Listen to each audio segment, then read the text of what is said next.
नमस्कार मित्रों, आपका स्वागत है हमारे इस चैनल पे। यहाँ पर आपको धार्मिक ज्ञान बताया जाएगा। हिंदू मान्यता के अनुसार पितृपक्ष में मृत पूर्वजों के लिए पिंडदान करने का विधान है। ऐसा माना जाता है कि यह एक दिवंगत आत्मा को श्रद्धांजलि देने का अनुष्ठान है। ऐसा माना जाता है कि पिंडदान के बिना मृत आत्मा को मुक्ति नहीं मिलती है और वो इधर उधर भटकती रहती है। गया और अन्य स्थानों में पिंडदान बहुत ज्यादा महत्वपूर्ण माना जाता है और ये मुख्य रूप से उस व्यक्ति की संतान या किसी निकट के रिश्तेदार द्वारा ही किया जाता है। पितृपक्ष वो समय होता है जब मृत पूर्वज धरती पर आते हैं और अपने वंशजों से प्रसन्न होने पर उन्हें सफल और समृद्ध जीवन का आशीर्वाद देते हैं। गरुड़ पुराण के अनुसार यदि मृत व्यक्ति का पिंडदान नहीं किया जाता है तो ये घर के अन्य सदस्यों के लिए भी नुकसानदेह हो सकता है। क्या होता है पितृपक्ष? अश्विन के हिंदू महीने के दौरान एक पखवाड़ा मृत पूर्वजों को समर्पित होता है और इस अवधि को पितृपक्ष कहा जाता है। यह चरण जो 16 दिनों तक चलता है, इसमें कोई भी शुभ कार्य जैसे शादी, विवाह, सगाई, मुंडन, गृह प्रवेश जैसे किसी भी अनुष्ठान की मनाही होती है। पितृपक्ष का समापन सर्वपितृ अमावस्या के साथ होता है, जो मां दुर्गा को समर्पित शारदीय नवरात्रि की शुरुआत का प्रतीक मानी जाती है। पितृपक्ष से जुड़ी कई मान्यताओं में तर्पण और पिंडदान भी शामिल हैं, जो पितरों की शांति के लिए अच्छे माने जाते हैं। पिंडदान क्या होता है?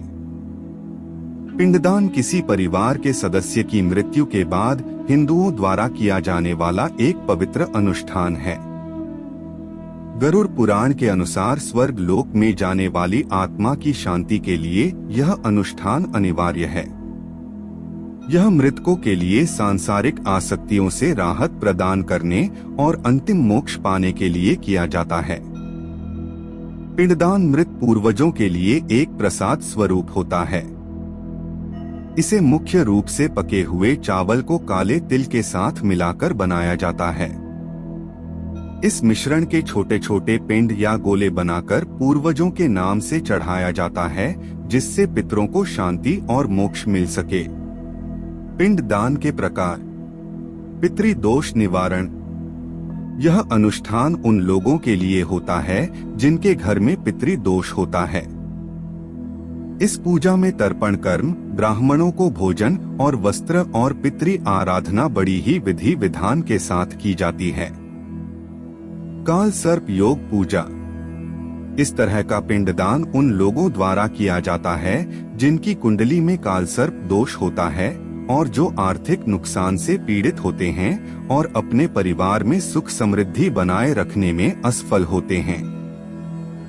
त्रिपिंडी श्राद्ध और पिंडदान। यह अनुष्ठान उन प्रियजनों के उद्धार के लिए किया जाता है जिनकी अप्राकृतिक परिस्थितियों में मृत्यु हो गई है और उनकी आत्मा किसी वजह से अतृप्त है। पिंडदान का महत्व। पिंडदान एक अत्यंत महत्वपूर्ण अनुष्ठान है जो कई पापों से मुक्ति के साथ पितरों की तृप्ति के लिए किया जाता है। यह अनुष्ठान दिवंगत आत्मा को पुनर्जन्म और मृत्यु के चक्र से मुक्त करता है।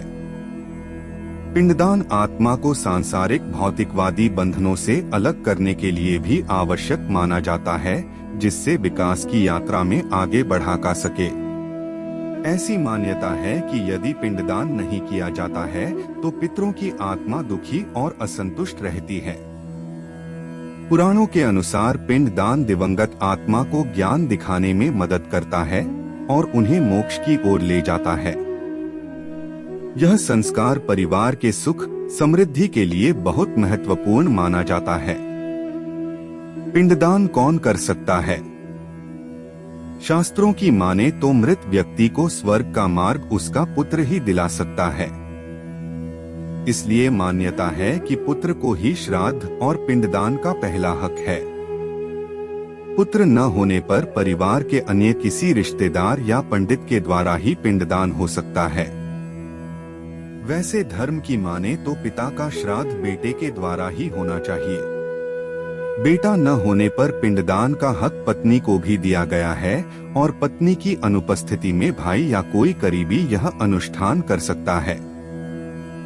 यदि मृत व्यक्ति के एक से अधिक पुत्र हैं, तो पिंडदान सबसे बड़े पुत्र को ही करना चाहिए।